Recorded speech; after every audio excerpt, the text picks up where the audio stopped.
It's time for another wrestling podcast. All right. Are you fucking kidding me? Guys, I got blocked again on Twitter. I'm your mark of marks. That's the most reliable source on the interwebs. The social assassin at your disposal, bitches. All right. When it old school, baby, I like it. That's right. I'm the Mark of Marks Credo. And I'm a very, very sick and fucking angry Cooter. Man, Christmas is right around the corner, and we're both sick as dogs, but we're here. Mike's in parts unknown tonight, but maybe he might join us. We'll see what happens. I know JB's down in the city, but he will be joining us later with Vincent from Ring of Honor. He used to be part of the Kingdom. Now this weekend, Final Battle's happening, and he's going against Matt Taven, so a little split with the Kingdom. No more Kingdom, so stay tuned for Vincent later on, guys. A lot of stuff happening, Cooter, man, so we'll see what we could do to get into what we're going to talk about today. But, man, I messaged you, like, I don't know what happened, man. I was like, I don't know what got into me, why I wanted to do this. But I want to, these, you know, the LGN figures, the old school figures. Oh yeah, the big rubber ones. So I don't know what made me. I don't know where I saw it. What happened? I was like, I know I didn't have like all of them. I had like two. I had one, and my brother had one, kind of thing. I had a Tito Santana, which I found in a in a storage unit, and I went to go find it last weekend, and I found it. And it was like dirty, and I was like, oh man, it's all ruined. I thought it was just like the rubber that got all messed up. I brought it home, put some dish soap on it, put it in, soaked it a little bit, cleaned it off, and it looks like brand new. I'm like, all right, that's one. And then I found my brother's. He had I had that. He had a Ricky the Dragon Steamboat. I didn't know they made a Ricky the Dragon Steamboat LJN. Yeah, man, they had like all different series and stuff, and I was like, all right, well, let me see where I can find these. So I just went crazy on Facebook Marketplace, eBay, everything, and I'm like, holy crap, there's like a whole world out there. There's Facebook groups of LGN people just like collecting them and trading them and repainting them and everything. And I'm like, man, what have I missed out? I'm surprised you didn't ask me. I have a shitload of LGNs. Oh, yeah. I still have the original ring. That's awesome. I love it. Yeah. I don't even know where mine. I had a bunch of Hasbros. I think we got rid of the ring. At that time when you're growing up, man, nobody thought about fucking saving these things and like, you know what I mean? Like nobody thought about, oh, let's keep this minter. Let's keep, you know, all these little things. It was just like, we got older. We're not playing with it anymore. Garage sale, throw it away. This is why you're wrong. My grandmother thought of this stuff on my mother's side. Yeah. The angry grandmother, as she's been known now, is she saved everything. That's awesome. When my grandfather finally passed away and we cleaned out his house, I had like giant suitcases full of toys, Credo. That's amazing. Like Ninja Turtles, G.I. Joes, fucking He-Mans, Nighthawks, like everything. Nighthawks, right? Man. Dating us. Yeah, I know. I had Ghostbusters. I had an Ecto-1. I mean, I went to this vintage toy shop where I was really just going to donate these things, but apparently they were worth some cash, man. So I went to the to your boy there at the Imperial Castle Toy Shop down in Pauling where I work. And he found good homes for him because he deals with people who find who actually want the stuff. Like, I know. You know, like I felt bad, like getting rid of all my childhood toys for like a profit. Yeah. Whereas in this case, it's like I found a good home for the stuff that I just don't want anymore, so I didn't really feel guilty. Yeah. So I mean, well, that's what I shout out. Yeah, shout out to Imperial Castle, man. We'll have to do a show from there one day. We'll do it up. He would love that. That's awesome, man. Well, yeah, I didn't throw a lot of stuff. I found all my Ninja Turtles. I had like certain toys I kept, you know, like ones that are really good. But like through the years, like a lot of my G.I. Joes fell apart. And like the rings, I was like, I'm never gonna use the ring again. You know what I mean? Like, so I just never saved it. And so like I have certain figures I saved, but then other things through the years we got rid of. And then I'm just like, fuck. Like I wish I had it still. And I don't know, man. I'm on this LJN kick right now. And that's it. Like, I don't want to collect any other figures. I don't want to collect all this. I just want these. This is all I want because they still look cool. They're old school. Who else are you looking for? Oh, so that's the thing. So I was eBaying everything. I was just like looking what people had, what they have. So the biggest ones that are hard to find right now is Ultimate Warrior, Big Boss Man. I think Vince McMahon's kind of rare. Haku is rare, and I think it was one of the Legion of Doom. I think it was not Legion of Doom. I'm sorry, the Road Warriors. No, that's the same fucking thing. Not the. Who am I trying to say? The Warlord and the Barbarian. I think it was Warlord. The Warlord's one of the other rare ones. I don't know why I kept saying Legion of Doom. Anyway, but no, it's just so funny. So like, I don't know why they're rare or what made it become rare, but I did some investigation. I went on Facebook. I went on just like looking at people. And I'm looking at these motherfucking collections, and some people have, like, 5 of the same thing, and I'm like, why the fuck do you need 5? Stop collecting them like that. Yeah, like, just really? just fucking collect one. Like, if you have one really good one, great. Or if you have a bad one, fine. But, like, I'm looking at some of these people's collections, and they need, like, 10 Warriors or 10, like, these rare ones, or not 10 of them, but... I'm like, oh, you guys are ridiculous. Just fucking collect one of them and sell the other ones. Like, and they want like $100 a pop and shit. Yeah, I'm like, don't be greedy. Just, you know what I mean? Like, you don't need fucking 10 of them. Just sell them so other people can actually have them if they want. You know what I mean? And, like, you see the people that just, like, collect them and have, like, 50 of the same thing. I'm like, that's so stupid. I can't wait for them to die so we can fucking raid their fucking... Oh, wow. You're state just mean. I'm waiting for these state sales. Say that. It's 2019, bro. Your people are going to get us locked up for saying shit like that. Man, I need an estate sale. That's what we need. You're gonna see me. I'm gonna turn into that guy in 2020. I'm gonna go to all these garage sales, yard sales, flea markets, whatever. Well, you do have 3 more for your collection now. Cooter, thank you so much, man. I haven't gotten them yet. But they're here. Here, let me show you. And they're such in decent shape too. You know what I mean? Because like when I look them online, like a lot of the paint's missing, peeling. Look at that. It's like mint, right? It's like he's got some good ones. It's just so funny because I went through mine and I'm like, oh man, I don't know how bad a shape of mine were. And I'm looking at them, I'm like, wow, I played with them a lot, but they're not like all fucked up. And I look at all these other ones, I'm like, what did people do with them? Drag them down the road or whatever? And I laugh because I think the best one that I have in good condition is Hillbilly Jim. Hell yeah. And I still got the hat. And people are like, that's what makes some of these things so rare is the fucking accessories. Like, I was telling you about the toys thing that I had, right? I had the Star Fox fucking, like, fighter jet. Yeah. I got a good penny for that. Like, that was probably one of the most expensive things. And plus, I have one of the rare figures to go with it.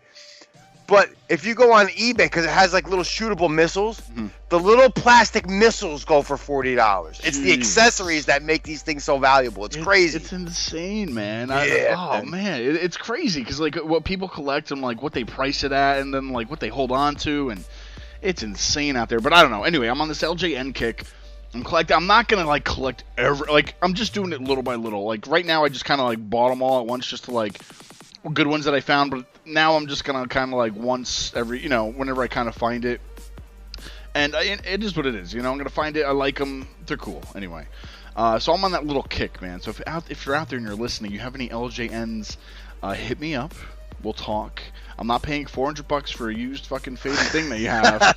We could, you know what I mean? Like.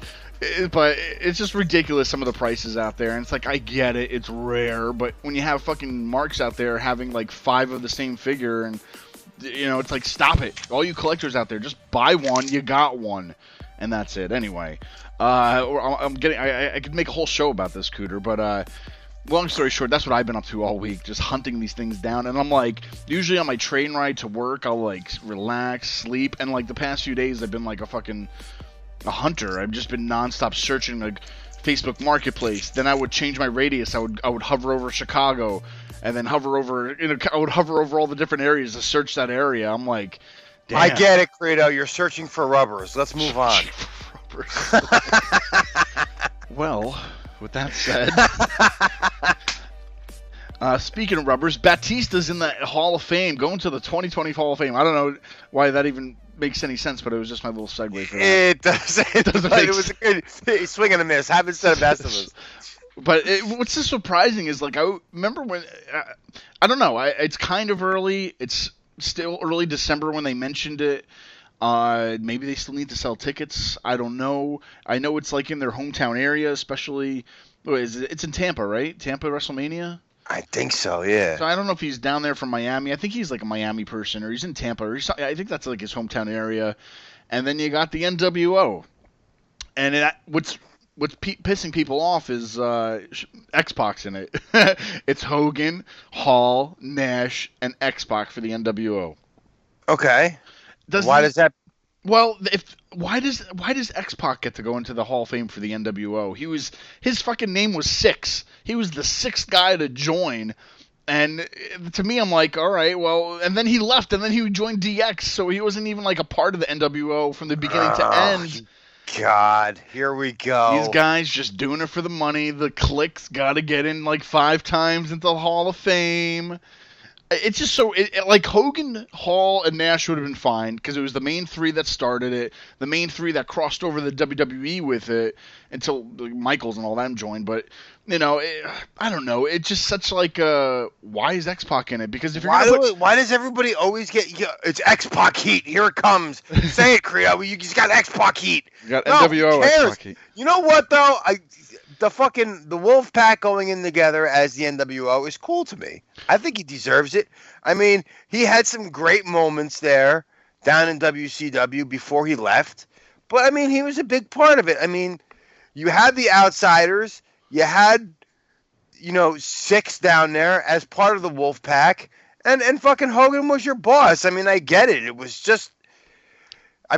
he was the 6th person. I mean, if we would have put $1 Million Man in there, who was technically the 5th guy, would that have been okay then? Oh, you got Big Show, or Show is the Giant, or the Big Show is a part of the NWO. I'm not saying was like the 8th or 9th fucking member. What difference does it make? I'm not saying he had Horace Hogan or anything, but you know what I mean? Like, we gotta get Vincent. Oh wait, no, he'll be on the show later, but not that Vincent. Wait, was it last year? X-Pac was added in last year too, or no? What am I thinking of? Yeah, wasn't he added in last year for DX? DX, yeah.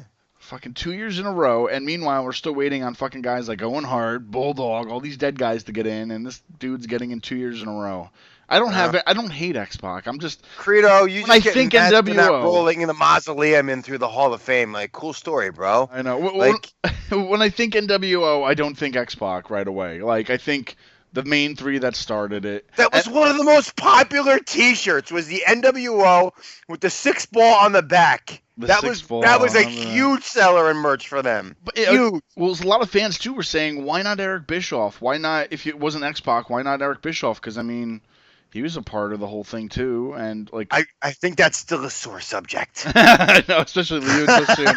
All right, well, either way, Batista's going in. Which is, I think, rightfully deserved. I mean, he didn't have a crazy career, but I mean, it's something that stood out. Somebody that stands out, who's probably the second biggest movie star to right behind The Rock right now, especially being in like the whole Marvel Cinematic Universe thing. Batista. So I mean, his celebrity's up there. He's been in a lot of great movies. He was in James Bond movies, the Marvel movies, a lot of other ones coming out, but. I don't know. I don't mind Batista being a part of it. Oh, God, he was in the Escape Plan franchise. Now, there are some other names, though, being thrown out there, Cooter. Now, this isn't official. This is just one of those, we just heard it online kind of thing. I did hear possibly Kane, possibly Bella Twins.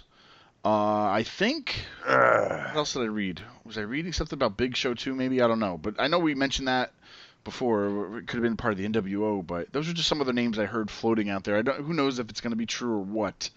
But I wish they would just let more dead people in. I think that every year that's what everybody wants. Because it's like, oh, we can't make it all dead people, and they only have one person that died join it. But then didn't they do last year too? Didn't they do like not honorable mentions, but like people that just like long time ago wrestlers? They just added like a whole bunch in like in the Legacy wing or something. I don't know. I have no idea what the fuck you're talking about. I swear, there's something like where they added other people in. I have to look it up. Anyway, I think at the end of the day, I know we're not going to get a ring where someone's going to try to, clothesline Bret Hart again. So I think that was a one and done, and they ruined that for everybody. So Batista and the NWO join the Hall of Fame in 2020, Cooter. Now, speaking of Hall of Fame, there's other guys, too, though, who have been released. We have The Ascension, Luke Harper, and Sin Cara about you anymore is gone. Horrible. I couldn't think of a way to. Sin Cara, Luke Harper, and The Ascension all released. It's been, people have been talking about Luke Harper for a while. He wanted to be released, and then they brought him back for like a minute, and now he's gone again. Poor Luke Harper, man. He was a big guy, and he had that different look. He had that. I think he also copyrighted his old name too. What is it, Brody Lee? Brody Lee, yeah. So he copyrighted that, trademarked it, whatever you call it, and so yeah, we'll see him. I don't know. We'll see him somewhere. We'll see coming to a fucking pro wrestling tee store near you, I guess. I mean, that sucks. This is the second Sin Cara to leave too, which is funny. Sin Cara, I mean, it wasn't even the original Sin Cara. I mean, it wasn't Mystico. Yeah. So like. And he was an all right performer. I mean, he was cool for the kids and shit. Great for a main event or a superstars. 205 Live, whatever. Who cares? Yeah. But I mean, the one that surprises me, I shouldn't say it surprises me, but is the Ascension. I mean, that was a team that everybody was so high on when it left NXT. It was probably one of the first big breakout tag teams that came from that fucking. Well, yeah, it came from NXT, and once they hit that main roster, it was, I got an idea. Yeah. Let's give them the gimmick of half Demolition, half Legion of Doom, and then we'll make them job to everybody. Yeah, that sounds like a great idea. It's just like, why do you want to bring these guys up? Like when they brought them up, like they had more of like, I think like a darker gimmick. You know what I mean? Like their entrance was a little bit darker.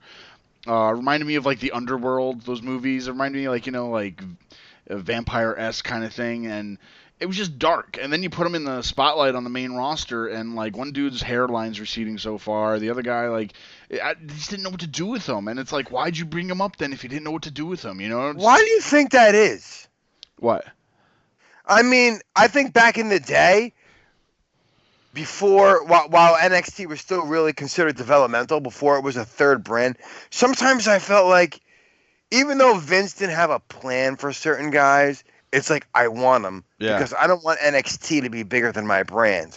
Because it was getting to the point where, I mean, is NXT beating SmackDown or Raw in the ratings? No. But I think in time, as that brand grows, and if they start bringing it to bigger arenas and shit like that, it could be a contender for one of the bigger brands. And I sometimes felt like, why are you bringing up Bobby Roode? Why are you bringing up Aleister Black when you're obviously not really using him? I know. It's just a lot of guys. Like EC3, what was the point? To make him sit back in catering and watch everybody else eat carbs except for him? Like, it just doesn't make any fucking sense. So that was always my thing. It was like, well, you know what? Let me get rid of all their big name guys. Let me take all their shit so they don't become bigger than me.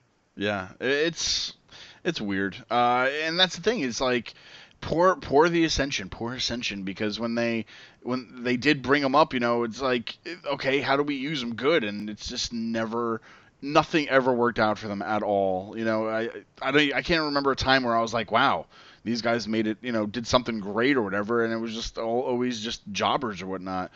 Well, hopefully they can, not do that anymore. Because if they definitely, it's going to be weird to when somebody moves over now, because it's not like they're just moving up. They're just moving over to another show, and it's like, I hope you have a plan for them. And unfortunately, I don't see the Ascension really making an impact anywhere else, except for maybe on the independents. I don't, I mean, I guess AEW could use them or something like that. But other than that, they're not going to like New Japan. They got enough jobbers on that roster. Enough. Oh my God, there's a minority in the room. Hey, Mike. How are you doing? Look at this guy coming out. Listen, I'm a minority for a reason. I'm late. It's late. Got his own time. And one of Cooter's role models, I had to make that fuck money. Yeah. And then I got caught up. I guess one of the tenant that lives upstairs, he's being evicted, so he kept me out on the porch talking to him about that shit. And I'm trying to rush in here, but he's a cool dude. I didn't want to be disrespectful. And then I'm at my gym. I'm just trying to get out of class that I got done teaching, and I got two people that came in and they were interested, and I only pitched them the class, and they were like, all right, we all want to sign up. All three of us want to sign up. We'll pay the money right now for the commitment. And I'm like, okay. So I had to do each person fucking individually. I can't turn down that fuck money, gentlemen. I apologize for being late. There you go. No problem. Well, Mike, perfect time to come in here because we're at the Del Rio MMA fight. So can you explain why they fought or what kind of match was this? Because I think Cooter, we said in the beginning, he lost his replica WWE championship to him in this fight. Yeah, tell us all about this fight. Why did it happen, or what was the point of it? Basically, the fight was a fucking joke. It was a joke. Listen, Tito Ortiz, back in his day, was the fucking man. He was the man. Today, I think he's maybe 45, I want to say, around there. Let's be real. Tito's an animal against guys like Del Rio or a washed-up Chuck Liddell. But anybody else, Tito would be the one getting scraped up.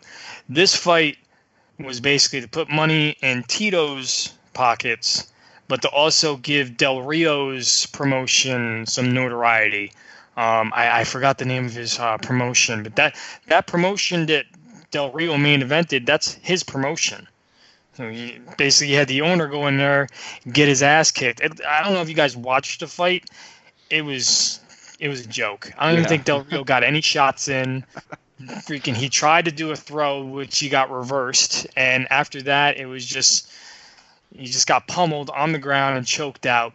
Del Rio lost his WWE replica title because basically Tito had his UFC title on the line versus Del Rio's WWE title on the line. The winner gets that belt. And it was so weird.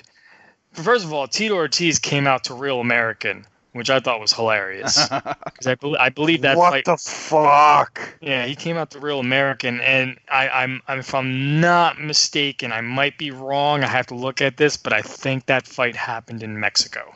Wow. He's always trying to be the heel. Yeah. So I might be Mexico or deep into some really deep part of Texas. It's close to Mexico.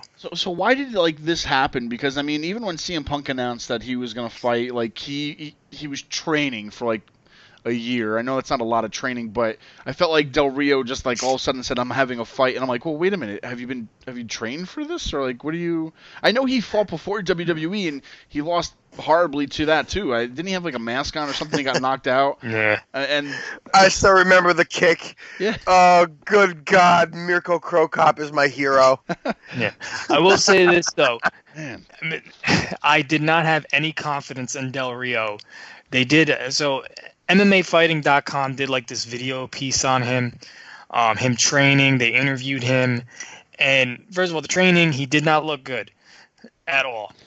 And the interview just did not go good because he goes, "Oh, I was training with guys like Ryan Bader and CB Dollaway, but they left to do their own thing, so now I'm here." And I'm just sitting there. I was like, "They left you during your training camp. Why? What is going on here?" It just doesn't. It just didn't make sense to me. That interview, nothing came off positive in that interview, and that's when I knew that he was not going to make it out of the first round. Man, poor Del Rio. Fuck Del Rio. I hate Del Rio. Fuck Del Rio. I hate him. Man, good for him getting knocked out, but either way, I mean, it was so random. It felt like one of those celebrity boxing matches or something it was just thrown together, and I don't know. I don't know what he was thinking that even thought that he could even have a chance against him. Maybe if it was not Tito Ortiz, a fucking UFC legend, maybe if it was just some the guy that Jack Swagger fought, the fucking trucker from the fucking Under the Bus or whatever, if it was that kind of a match, I could see it. But why would would you go against Tito Ortiz? Such a mean person. What the best thing is, and Cooter, where I'm gonna go with is when the wrestling fans all of a sudden turned into MMA fans, MMA analysts. And they're like, well, for a guy like Del Rio, he did pretty good against a guy like Ortiz. No, he didn't. Right. He got his ass handed to him. let's be real here, okay? I mentioned before, Ortiz was good in his day. But when you put Ortiz in there against a scrub like Del Rio, Ortiz is going to look like he still got it. Like he's going to look like John Jones does against the elite guys. But if you put Ortiz in there with an up-and-coming guy or a guy that's elite, it's going to be reversed.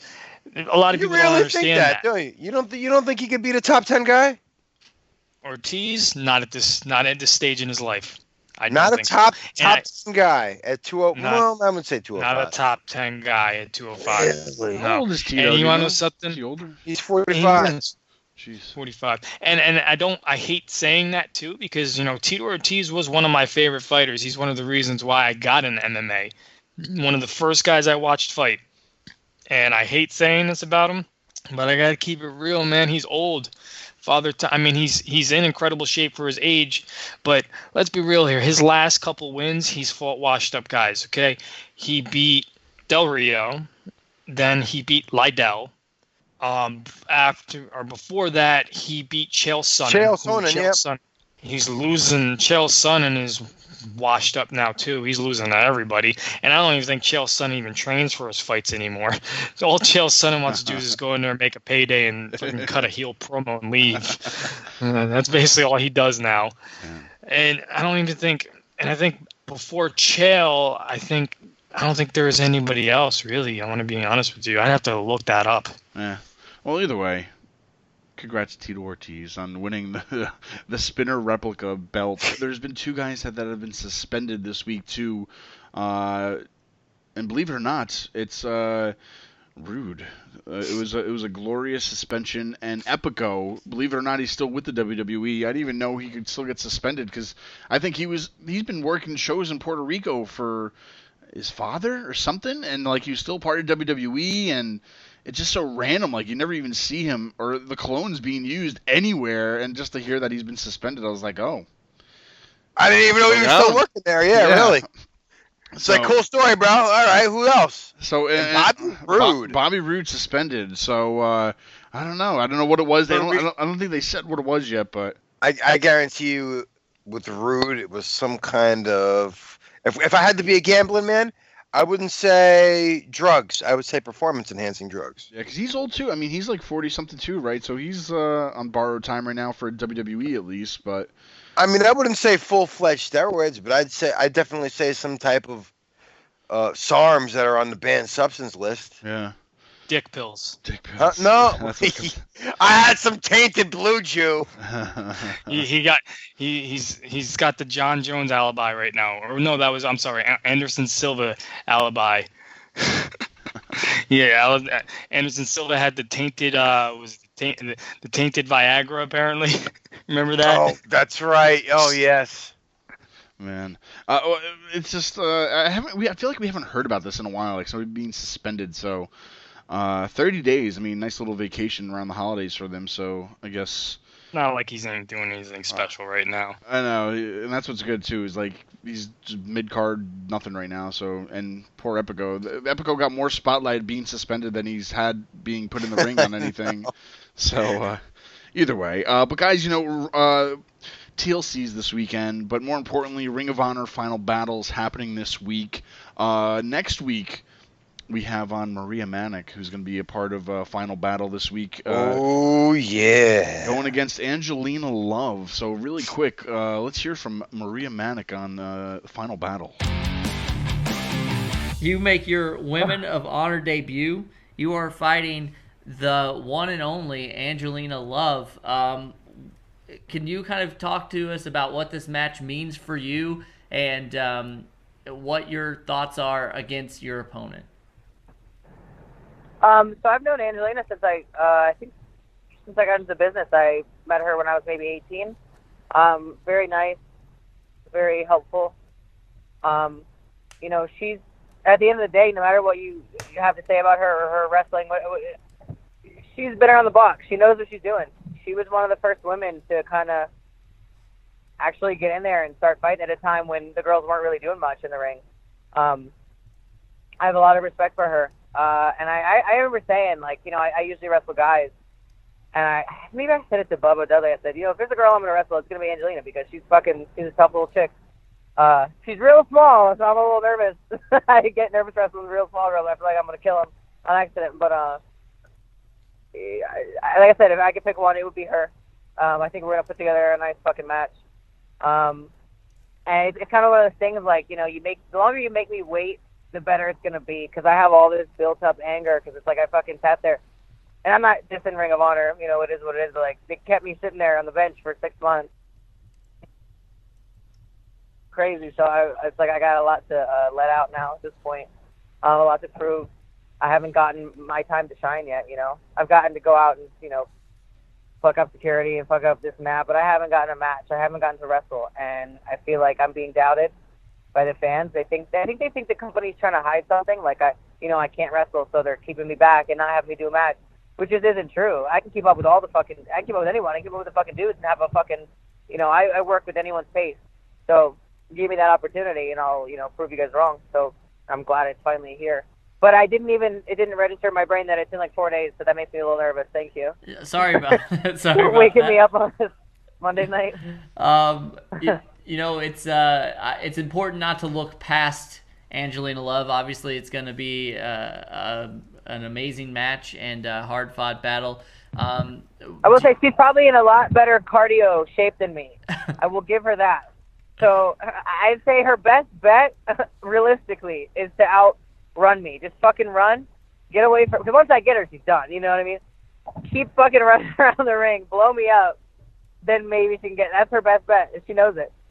If she knows I don't got good wind in me.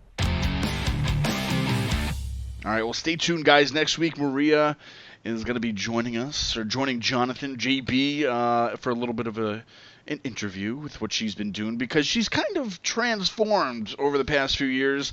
She was on AWP when she first started, and she was like one of those blonde bombshells. Joined us, just moved up here from, I think, like West Virginia or something like that. Moved up to the Northeast, and then now look at her. She has this huge man-eater tattoo across her stomach. She dyed her hair black. She's lifted men and thrown them over the place, Ring of Honor. So she's come a long way. So it'll be nice to catch up with her next week. So stay tuned for that. But guys, before we get to Vincent and Final Battle, I do want to mention Ring of Honor really quick, because I feel like they've been lost in the shuffle a little bit between MLW, WWE, AEW, and New Japan, all this and that. When all those guys left Ring of Honor, they seem kind of like a shell of themselves. But, I mean, the card for this weekend looks great. I mean, some of the guys they still have there, you got Dalton Castle, you got Bubba Ray, who's still there, Bully Ray still there. Matt Taven versus Vincent is going to be happening this weekend. A guest who was on our show a few weeks ago, Shane Taylor, is going against Dragon Lee. An incredible guy. He's kind of like a Rey Mysterio young guy to me. He's just an incredible performer. But they still have a lot of talent down there. I mean, the Briscoes, Jay Lethal. I can't believe it, out of anybody that's still on that roster, of all the people that have come and gone from Ring of Honor, the Briscoes are old faithful. Yeah. That is so crazy, and good for them, man. It's like the house they built and they stayed there. We built this house and we're gonna live in it. Take that, motherfucker! Hell yeah, good for them. That's right, and a lot of other names down there, but it's like I think we mentioned it a while ago too, where it seems like they gutted them when the Bucks left and Cody left and they started AEW and all that stuff. But it's, when you look at this card, they didn't really gut them. I just wish at the end of the day Ring of Honor would kind of get a better platform to showcase what they do, because we don't get to see it. It's not like it's on TNT, it's not on USA, it's if you buy their pay-per-view, or you can watch it on their, what is it called, the Honor Club, you can watch it online, yes, but still, I just feel like it's not in as many households that it should be, and I don't know, they still got a lot of great talent down there. Marty's not on this card? Marty is. They extended it, or he had like an agreement to show up for this. Yeah, so Villain Enterprises versus Flamita and Bandito. So I can't believe PCO is still fucking going. He's a psycho. I know, I man. love that dude. I thought his body would have just aged even more after all the matches he's been in the past few years. But he has the championship match this week against Rush. So, I mean, like I said, Ring of Honor's still going, and it's going great. But, guy, any thoughts on Ring of Honor, though? This is their biggest card of the year right now to close out the year. I really hope that they put on a good show. I mean, honestly, the way SmackDown has been going the past couple of weeks, I think I'm going to take a break from watching that. I'm going to tune in to Ring of Honor. Just give me something different on a Friday night and something that isn't going to disappoint, because I think, even with the lack of star-studded talent, I still think Ring of Honor will go out there, especially their quote unquote their WrestleMania. I think they're still going to put on a great show, better show than SmackDown. I will say that. And their in-ring performances are always great. I mean, you can say what you want. Oh, lack of star power, but you can watch that show and still be really enthusiastic and really love the in-ring action. And you know what? They're in the process of building new guys, and I think it's a good product. Yeah, and like I said, out of all that, it's still going to be a great show. So let's hear from a guy who's going to be wrestling this weekend against former teammates. So no more Kingdom guys. We got Matt Taven versus Vincent this weekend at Final Battle. But let's hear from Vincent with JB right now. All right, everybody, welcome to another wrestling podcast. I am the interviewer of the stars, JB, and today I really am not sure what we're gonna get. You've probably seen this happen on Ring of Honor. We're gonna really get into it, but the Kingdom has fallen, and the man who single-handedly destroyed the Kingdom, none other than Vincent, the Horror King. Vincent, thank you so much for joining us today. Yeah, well, thank you for having me. I like that intro. The Kingdom has fallen at the hands of Vincent single-handedly. You're correct. I want to also congratulate you. You are probably the inaugural member of the Three Timers Club. You have been on in 2016 by yourself, in 2017 with your fellow former Kingdom members, and now back in 2019 by yourself. And a lot's changed since that first time that you came on in 2016. But how are you feeling leading up to this final battle? I'm leading into Final Battle more confident more than ever. Matt Taven, I've seen some interviews with Matt Taven, and he claims to he thinks he's going to claim his throne, as he likes to say, and move on to go towards the Ring of Honor World title once again. But that's not going to happen. I'm going to make sure that the nameplate Matt Taven never makes a Ring of Honor title ever again after Final Battle. So I'm more confident than ever. I'm not afraid of Matt Taven. Matt Taven's afraid of me. Well, we know that it's going to be a bloodbath. It's going to be an absolute physical match. And that is this Friday, December the 13th. You can find it on Ring of Honor. You can find it on Fight. You just pretty much type in Final Battle, and you can get it anywhere that pay-per-views are sold. But let's... Friday the 13th, man. Friday the 13th. It's a special day. Exactly. And on top of that, my gift to you folks on Friday the 13th, you get the first hour free, which starts at 7 p.m. for Final Battle. So there you go. My gift to you, Hounds of Horror, a free hour Final Battle on Friday the 13th. There you go. It's an early holiday gift from the Horror King. We remember the times you were obviously based out of the Northeast. You spent a lot of time in Northeast wrestling. We saw the Horror King. It's just been a shock for some of us to see what happened. Can you kind of go into detail a little bit about why now? Why did you decide to really end this friendship? Well, first and foremost, like you said, you remember Northeast Wrestling days, and for the longest time, man, I just wanted to become a part of Ring of Honor Wrestling. Since I started watching Ring of Honor back in the day, God, the days of Jimmy Jacobs and Nigel McGuinness and Eddie Edwards, American Wolves, and you name it. During that time, I just wanted something about Ring of Honor. I just wanted to be there. And then in 2011, I'm sitting up in the Hammerstein Ballroom way up top where nobody's around me, and I'm just looking down at one of the Final Battle pay-per-views, go figure, and just remembering, looking down that ring and wanting to be a part of this. And then when my friends, Mike Bennett and Matt Taven went off and went into Ring of Honor and they became the Kingdom, I wanted to be there more than ever now because now my closest friends are there. So, Matt Taven was my ticket in, so I get closer to Matt Taven. He gets me into Ring of Honor. We become the first ever Ring of Honor six-man tag team champions, 3 times over at that. And then, Matt, when we first came in, it was the Kingdom, right? The Kingdom in Matt Taven's image, myself and TK Orion. We were probably the most, if not, I would say the most dominant faction in Ring of Honor history, claiming the first ever six-man tag titles. And then, it became Matt Taven and the Kingdom. And that didn't sit too well with me after time. And Matt Taven went off, won the Ring of Honor World title at Madison Square Garden, which, at the time, great moment for a close friend, right? But, man, would I have loved to have been on that ladder holding that world title up. And then after, I felt like it was time. It was time for Vincent to move on.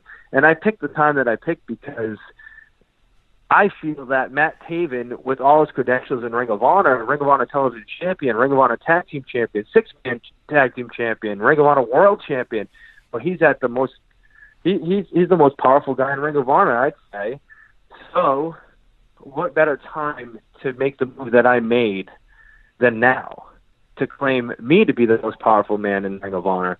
And at the Final Battle, we'll definitely see that for sure. Well, unfortunately for one of you, as tag teams and teams typically split up in professional wrestling, there's something that happens. There is I'm going to coin this term right now, the Jannetty effect. Everyone talks about, when the Rockers broke up, Shawn Michaels went on to be Shawn Michaels and Jannetty went on to be Jannetty. So is it safe to say that you believe that after Final Battle, you will not be the Jannetty? I will not be. I never was. If that's first of all, I think both those gentlemen were successful. So I don't really, I guess, play that card. I guess, but after Final Battle, the spotlight is on me. The spotlight's on Vincent. For 11 years of friendship, Matt Taven, like I said before, has always been a step ahead of me. But now that I did what I did, I put myself a step ahead of Matt Taven. And that's going to continue after Final Battle. And I plan on not only beating Matt Taven, but taking him completely out of the picture of Ring of Honor. Well, you came close to doing that. We saw you take an axe, a literal axe, to the head of your... Sliced him up, man. Your former friend. What do you have in store for him come Final Battle? I mean, are you going to top that? How do you top that? I beat him. I beat him in the middle of the ring. I've already tortured Matt Taven. I'm in his head. All he does is tweet about me, puts me on Instagram. He talks about me, what he's going to do to me at Final Battle. And I expect that. I don't expect Matt Taven to come in the ring and start dancing with me. I expect him to come at me the way I expect him to. But to beat him, man, is gonna put me on the throne, right? So the next step is not only do I start with torturing him, now the next step is to beat him and then take him out of Ring of Honor completely. So then the focus is just on Vincent, man. Dig what I'm saying? Oh, absolutely. Absolutely. Now, Ring of Honor has been in the news as of late. We talk about it all the time. Ring of Honor has always been one of those companies that have been in the conversation whenever people are talking about some of the greatest promotions of all time. Ring of Honor is definitely in that conversation. Now, it's been pretty public that Ring of Honor has had a few, I don't want to even say missteps, but the roster is almost depleted. There's been a lot of people go on to different places. What do you think that Ring of Honor is going to do to kind of alleviate that? I mean, obviously there are huge stars in Ring of Honor right now. You're yourself. We've talked with Maria Manic. We know that even though you don't agree with Taven, we have to admit that he's a huge star and was a huge star. So, I agree. No, that's the thing. I agree with you. I believe Taven's a huge star, and that's why I made the decision that I made. If you're gonna move in on something, why not move on one of the top stars? You know, Absolutely. If it's not Matt Taven, then it would have to be a Jay Lethal, right? Yeah. Or a Jay Briscoe. So Matt Taven was the closest option that I felt like that. If I'm gonna get away with it, then he's the guy. He's the product, you know. Yeah. Do we think that Vincent can be the face of Ring of Honor? Do we see that? Do you see that in your future in 2020 and beyond? What are the goals that Vincent has after Final Battle? Absolutely, to answer your question, I could be the face of Ring of Honor, and I think after Final Battle, that could possibly start to merge into that position. And after Final Battle, man, I have one thing on my mind, just like many wrestlers have on their mind, and that's Ring of Honor Gold, man. I had a goal even before I became into Ring of Honor to be the World Television Champion, and that's a goal. And of course, just like everybody, they want to be the World Champion, so that'd be a future goal as well. But first and foremost is to take out Matt Taven, and then I want everything that Matt Taven has ever gotten in Ring of Honor, and to touch on the pie is big enough for everybody. There's a lot of wrestling out there. It's great. It gives everybody an opportunity to go out and showcase what they have, and I think that Ring of Honor has lost tons of talent in the past, but they're also known for building new stars, and that's exactly what Ring of Honor is going to do in 2020. I can't agree with you more, and I'm looking forward to it. It's such a great place, and a lot of hungry talent out there, and so I'm looking forward to seeing what happens with Ring of Honor. But you're known for being how do I put this correctly? A little unorthodox, maybe in style, and definitely something that you don't normally see. So, what goes into that thought process of how you become the Horror King? Like, what did you study things? Are you out and you're like, oh, that looks good, I think I'm going to incorporate that? How do you get into that mindset of being the Horror King? It's natural, man. It's like what you see on interviews and what you see on the screen, man, it's me. It's everything that I have loved since I've been a little kid. It took a while for me to actually find myself and get comfortable with myself and to bring that crossover into professional wrestling. But man, like for several years, my biggest struggle is like just toiling on the indies and just trying to figure myself out was my biggest problem. And then one day, I was talking to my wife and we just kind of, and just something snapped and I was like, this is,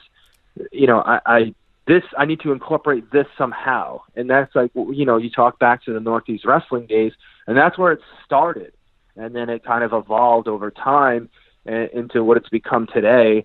And it's just a continuance of showing people who I am and what my interests are. And that's all it is. It's just being comfortable with who I am and not being afraid to show who I am. You know what I mean?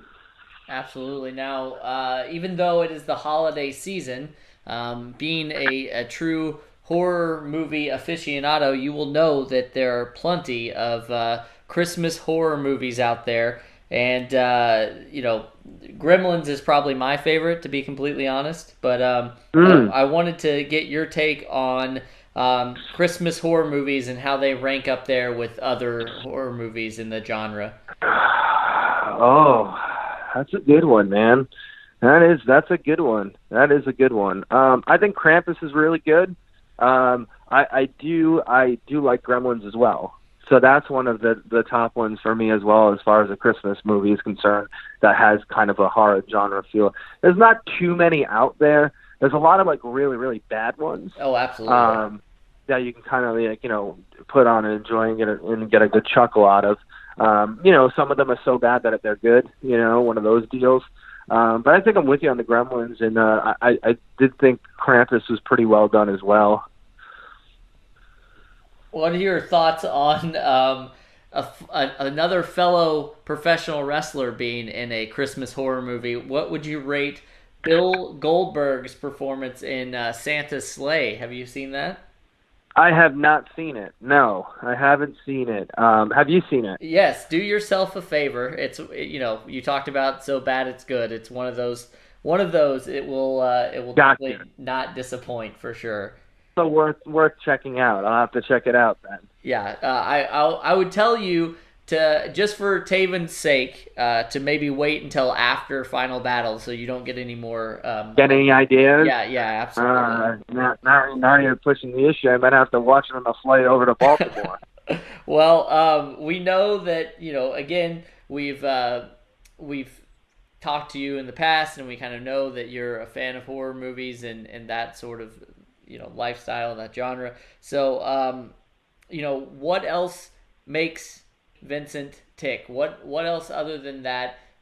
What else do you like to do if you're not wrestling? What are you doing? If I'm not wrestling, man, God, of course, I love spending time with my family. You know what I mean? And it's funny. My whole entire family, with my wife, all of them, and a 5-year-old daughter, we all love the horror genre. So we like to go to horror conventions. We actually flew to Halloween Horror Nights in September to go there and check that out. It was fantastic. Basically any downtime I have wrestling, I like to spend time with my family more than anything. So I mean, there's that. It's just I'm so busy a lot of times, especially now, that anytime I have the availability, it's usually just spending time with my family. Awesome. Well, we know that Ring of Honor is a big deal. It's a great place. You're already talking about gold. You're a young guy who's got a lot of his future ahead of him. What are some of those bucket list items? What are some of those things that in professional wrestling that you really want to attain? I heard you say that you want to do everything that Taven's done, and I would assume even more than that. So what are some of those things? It may be people that you haven't got to wrestle yet, or maybe some just personal goals or professional goals. What are some of those things? I would like to, I love Ring of Honor. I love Ring of Honor is home to me. And I feel like, I'm just going to continue to grow there. And, the end result is, I'd love to be Ring of Honor World Champion. And I'd love to get in the ring with every single person on the Ring of Honor roster. That's kind of where my mind sits right now. So that's about as much as I can tell you for the time being. But I'd love to get in the ring with everybody that's on the roster, at least once if I can, and I'd love to become Ring of Honor World Champion sometime in the future, man. Awesome. Well, we'd love to see that too. So, for what do you do for the holidays? What does the Horror King do for the holidays? Do you guys travel? Do you go look for lights? Do you have big dinners? What's it like in the Horror King's household? It's like a horror museum. We have several movie props from all the 80s greats and screen use stuff. And then my wife loves to decorate the house Christmas, but even with Christmas, we still have, our Christmas tree is black. We have a black Christmas tree, and the house is Christmas vibes, but it's Christmas vibes in, the Marcellia family way, if you could picture that. So, maybe my stocking's got a little bit of blood on it, you know what I'm saying? My daughter's stocking is Sally from Nightmare Before Christmas, so we're in it year round, you know what I'm saying? And, we have the big, I come from an Italian family, so we have the big Christmas Eve at my mother's house with, the 7 fish and all that wildness. And my whole crazy family kind of lets loose. My crazy side generates from my mother's side, so that's kind of like our holiday plans. Usually, kind of go over there, and it's like the whole family kind of gets together over there. Awesome. Now, what does Vinny have on his Christmas list this year? Oh. What do I have on my Christmas list this year? My Christmas list this year is to beat Matt Taven at Final Battle. That's it. That's the number one gift that I want. The gift that keeps on giving. That's a gift to not only myself, but I'm gonna give that gift to the entire Ring of Honor nation. You know what I mean? The whole Honor Nation is going to get to see that Christmas gift live Friday the 13th in Baltimore. So that's my number one Christmas gift right now. All right. Well, other than walking under ladders and breaking mirrors, I'd like you to take this time right now, if you could, to we know that Taven listens. He's a friend of the show, and I hope he does. And I want to see if we can get some final thoughts from you on this match directed to Matt Taven, so he hears this. All right. Matt, I know exactly what you're going to do on Final Battle, man, and I expect that. So I'm pleading with you to do your best. I want you to hurt me, man. That's the reason why I did what I did. But I want you to remember, no matter how many times you say it, no matter how many times you have these fans say it, there is no kingdom. The kingdom is false. The kingdom is dead. I single-handedly killed the kingdom. All you have left is yourself. So bring yourself to Final Battle, and we'll see who the better man is. After 11 years, I've waited for this opportunity. After 11 years, I'm going to take the spotlight from you. Dig what I'm saying? Wow, well, we are looking forward to this match. There's a lot of awesome matches on this card. Do yourself a favor. Vincent said that you get a free hour. That is his gift to all of us, so be sure to check that out. I want to definitely see where this takes you, and we want to have you back on anytime that you are available. I know you're a busy man. So let's get together after my big win. What do you say? That sounds very nice. Now, you know that sometimes in the professional wrestling world they have these we saw in WWE, Edge came out and had a very gratuitous live sex celebration. Is there going to be some sort of Horror King festival, Festival of the Dead, anything like that? We'll have to wait and see. That's going to be my surprise to you guys. All right. Well, just real quick before you go, can you tell all the fans out there how they can keep up with all things Vincent? You can follow me on Twitter at the Horror King VM. You can follow me on Instagram, the Horror King Official, and my Facebook like page at the Horror King Official. And that's where you can find all my stuff. I'll post, Ring of Honor shop where you can get my T-shirts, and etc. But that's where you can find me. All right. Well, we want to thank you so much for coming on today. Happy holidays. Thank you, man. Be careful on Final Battle. It's going to be a bloodbath. Good friends, better enemies. Again, the kingdom has fallen. Check it out. Vincent the Horror King versus Matt Taven this December 13th. All right, once again, thanks to Vincent. Guys, tune in. Ring of Honor, Final Battle happening. If you don't watch it Friday night, watch it this weekend. Check them out. Watch it on Honor Club. I don't know. It's going to be great, and we can't wait for it. Either way. But there's also something else going on this weekend. Not as great as Ring of Honor Final Battle, because they definitely didn't put as much advertising or oomph into booking this show. But TLC, Tables, Ladders, and Chairs is happening Sunday. Guys, I feel like I just found out that it was happening this weekend like a few days ago, because they didn't book anything on the Raw show until like this week for it. And it's just... what's going on? We're having a pay-per-view at the end of the day. So can I say something real quick? WWE needs to get their shit together. And I'm going to tell you something. I'm not watching this because I got a new credit card. Okay? And I had to switch over 60 different accounts because everything gets linked to one card. I go to change it. I go to their website. Oh, well, we're unable to do that right now. you have to call this number. I call this number, and you know what they tell me? Uh-oh. Well, we don't have the ability to just change your credit card number, which you think would be easy. Yeah. Like every other I literally did it to like 4 different subscription services. You fucking jackoffs. So what did they tell me? They told me that I have to wait. They're canceling my subscription, and when the day where it's canceled, I can re-sign up and give them the new card. I'm like, are you fucking kidding me? Why would I bother? Yeah. It just doesn't make any sense. I'm not watching it. And you lost a customer because you can't even change a simple credit card number, let alone book a pay-per-view more than a week in advance. You fucking douchebags. Now, over the past few weeks, you think the main event would be Rusev versus Bobby Lashley, but it's not.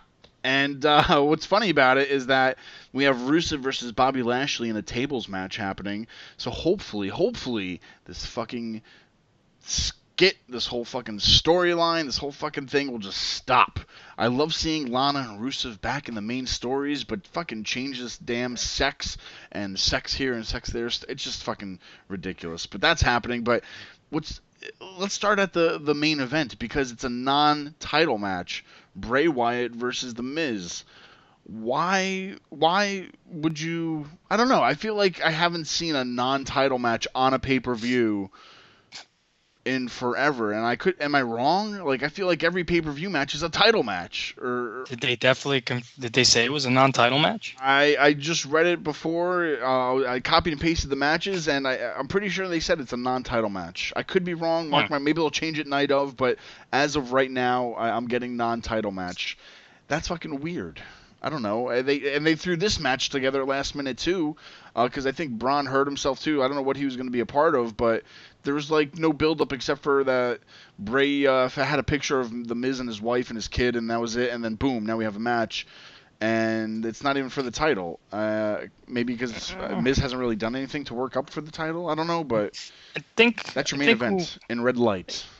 I think whoever's doing the scheduling for their pay-per-views needs to really take a step back and, think about how they're going to do it for 2020, because it's just, I don't think the writing staff can keep up with the schedule of the pay-per-views. Yeah. Only because everything is just so short, and then all of a sudden we get this really long break, and they can't even drag out storylines to make sense. Nope. And then all of a sudden you get this really, you got 2 weeks in between pay-per-views, and they have to rush everything.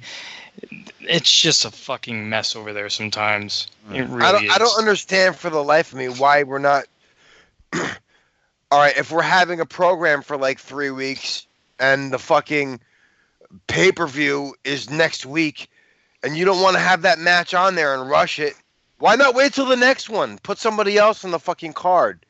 Like, just because you have a program going on doesn't mean the finale for it has to be at the next pay-per-view. I mean, you can save that for an upper card fucking match on the next pay-per-view, you would think. But, just doesn't make any sense to me. Well, this is where they should have had the rematch for Daniel Bryan and Bray Wyatt, and then you fucking pull him underground and pull his hair out or whatever here at the pay-per-view. But they do it on SmackDown, and then they don't know what to do, so they just put The Miz versus Bray Wyatt against them, and we still don't know where Daniel Bryan is. He's underground somewhere. I don't know what's happening, but... You know what I mean? Yeah, it's the writing. It's too much going on. I don't know. Are we just cashing it in till the end of the year, or what's happening? But that's going to be your main event in bathing red lights. But there's other stuff happening real quick. I mean, nothing really that stands out that's like... I mean, I think the match of the night is probably going to be Aleister Black versus Buddy Murphy. These two guys just need to prove why they need to put them on TV more and actually use them, because they're probably two of the best wrestlers they have going right now. So I'm hoping for that to just be a classic match. I don't care who wins in that one. I just hope that's like a match of the night to say why they should be using them more. Out of the whole card, that's probably what I'm looking forward to the most. Just put these two in a ring and make sure there's no fucking dog food around, and I'll be happy. Yeah, and not for nothing. What annoys me too is they're just like throwing people in certain gimmick matches, like Bobby Lashley and Rusev are in a tables match. Does anybody have a chairs match? I'm sure if not, that's going to be added. But one thing that's really annoying, and someone brought this up on Twitter, and I completely agree with it, is if you have a TLC match, it should always be for a title. It shouldn't just be let's have a TLC match just because. Like two guys, there's no title on the line. How are you supposed to win? They do that every year, which pisses me off. And then someone brought that up, and it just reminded me how much it pisses me off. That like it's Roman versus Baron Corbin in a TLC match. That's how do you win that match? I know. Well, there is another TLC match, which is for the Women's Tag Team Championship, but still, yeah, it like this should have been a dog kennel match or something stupid with the whole fucking dog shit going on. But yeah, it's what's the point of that? Like the Bray Wyatt Miz match should be a fucking table TLC match, especially if they're going to be main eventing. But yeah, it's like it's an overglorified show of Raw and SmackDown, and now that I think about it, I'm surprised that they're not even using any NXT on this. So this is like there's no takeover happening. So are these pay-per-views just going to be strictly Raw and SmackDown, and then NXT just gets takeovers every one? You know what I mean? Or are they actually going to incorporate it? I'm happy that they're going to do it that way. Yeah, keep it that way. Don't put the mess in there. Let's keep the NXT talent away from the dog food. And that's the thing too. I'm just now that it's all brand separated. I guess they're still just doing co-op pay-per-views because they never really said anything about like Raw having their own or SmackDown having their own. Because God, could you imagine like 3 pay-per-views from 3 different brands a month? Like that's your whole month. That's 3 weeks right there or whatever. So I guess this is their how they're working it out. Raw and SmackDown's gonna do their thing, and then NXT will do their own little pay-per-views. And you know, son, I'm happy they're doing it that way because, in my opinion, out of all the 3 brands, I think NXT has probably the best roster, and they are the main roster, as Tommaso Ciampa says. And if you combine them on a regular pay-per-view, you're not going to get to see any showcases of any of the other talent on that show. Yeah. Where, I think if anything, they'll probably just squeeze in an NXT title match, but you won't see a North American title match. You won't see a tag title match. You won't see anything else. And I think with the takeover, you get that exposure to how great that talent and that roster is. And once again, guys, another pay-per-view not showcasing the WWE Championship. People are so pissed off for the years. Remember talking about it, like, oh, Brock's, he's not on every show. He's not here. He's not doing this. And then they fucking put it back on him again. And it's like he's not a part of all these shows. You have a WWE Championship just sitting at home. Why does Vince love this so much? Like, these guys need to be fighting for something. They need to be doing stuff on the show each week. Like, it gets to a certain point of, like, what are we fighting for? And it's just like, well, he'll do the Royal Rumble. He'll do Mania or whatever. And it's like, well, just let him do that. That's fine. He doesn't need the fucking title to do that. Just let him give it to somebody else and make it more intriguing of somebody else trying to chase a championship. And here we go again. We're going to get bathed in red light because it's such good shit. I don't know. Fucking TLC, guys. You talk about that red light, man, and it just... I don't care how good a Bray Wyatt match is going to be now, man. That red light just makes me want to tune out. Everybody in the arena, listen up. Do not film anything during that match and post it on social media because you can't see shit. It's too fucking red for your phones. It doesn't pick up well. Don't even keep it as a keepsake. Like, I want to tape 5 seconds of this match.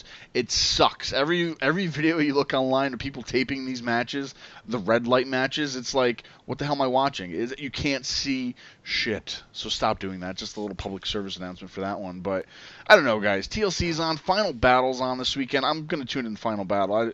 There's nothing I really care about this. I mean, there's nothing making me tune in except for Aleister Black and Buddy Murphy. Other than that, I don't know. Is Lana going through a table? I don't know.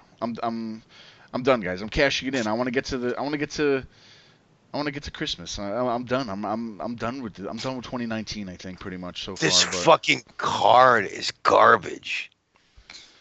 There's nothing. I mean, I feel. But here's the thing: the Revival versus New Day would be great on any other day. But I feel like there's been not a lot of just build up. You know, it's just like, oh, let's just throw this together really quick. And if there was any build for it, it was like fucking 5 minutes. You know what I mean? Like there's nothing getting me invested to make this a pay-per-view. You know what I mean? Like TLC. I feel like you know? this is more of a fucking SmackDown pay-per-view than anything. Look at the fucking matches on this thing. It's mostly SmackDown for except for Roman and then Rusev. Well, Alistair too. Roman but is it doesn't stand out, SmackDown. yeah. SmackDown tag titles. Roman is on SmackDown. Oh, Alistair Black and Buddy Murphy. That's SmackDown, isn't it? Yeah. I was looking at Bray Rusev and Alistair. and fucking Miz. So Alistair Black and Buddy Murphy's Raw. oh, they are okay. Yeah, Raw. But even still, it's like it just seems more of a SmackDown heavy pay-per-view. I mean, there's no Seth Rollins. Kind of thankful for that. No Kevin Owens. AOP. I mean, that's You have the card in front of you, Cooter? yeah. Count how many SmackDown matches compared to how many Raw matches. All right, Bray and Miz is SmackDown. The Yeah. women's tag titles is It's technically Raw because it's been showcased on Raw. We haven't seen none of that on SmackDown. So right. Okay, so you got Roman and King Corbin. That's 2 for SmackDown. SmackDown tag titles. It's 3-1. Rusev and Bobby Lashley and Aleister Black and Buddy Murphy. It's 3-3. Is it 3-3? Did you count the unless women's titles on Raw?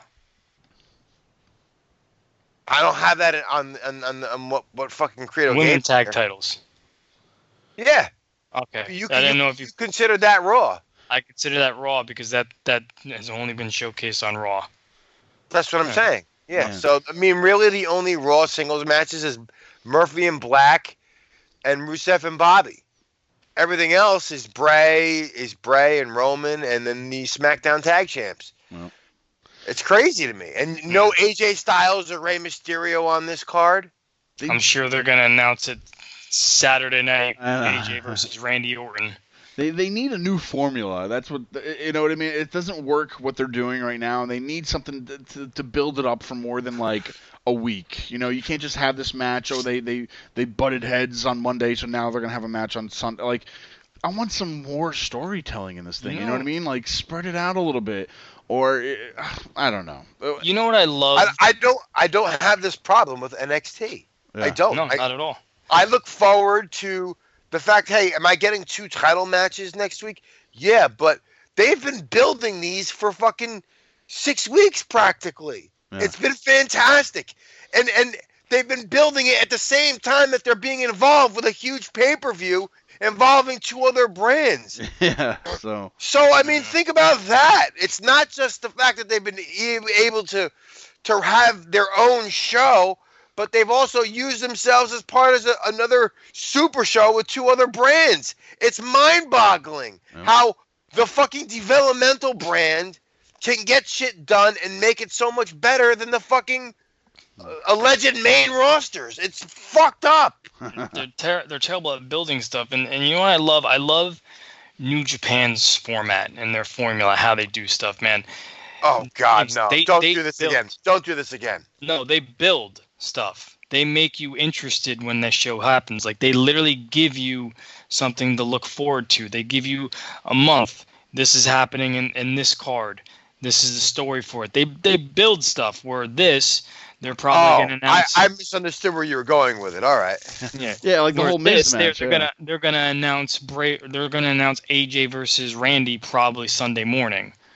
And they're hoping that like the fans are going to be tweeting about it, being like, "Oh, AJ's got a match now." That's not going to make me tune in last minute because I'm not even invested in what I saw that match at WrestleMania behind the stage, like in the cold. Man. Well, either way, it's going to be a weekend full of pay-per-views to end out 2019. But next week we're going to have Maria Manic. And then we're going to have one more guest for the end of the year. It's a WWE Hall of Famer, a legend, hopefully should be joining us to close out 2019, guys. And we'll start getting ready for 2020. We could start booking our show for 2020. So we'll do something that WWE's not doing, and we'll fucking get you guys excited and ready for the show. How about that? How about what? How about that? Us, AWP, another wrestling podcast.com. That's better. Give me some oomph, baby. That's what I like. Coming in strong for 2020. And if you got any of those big rubber figures, let me know. LJN babies.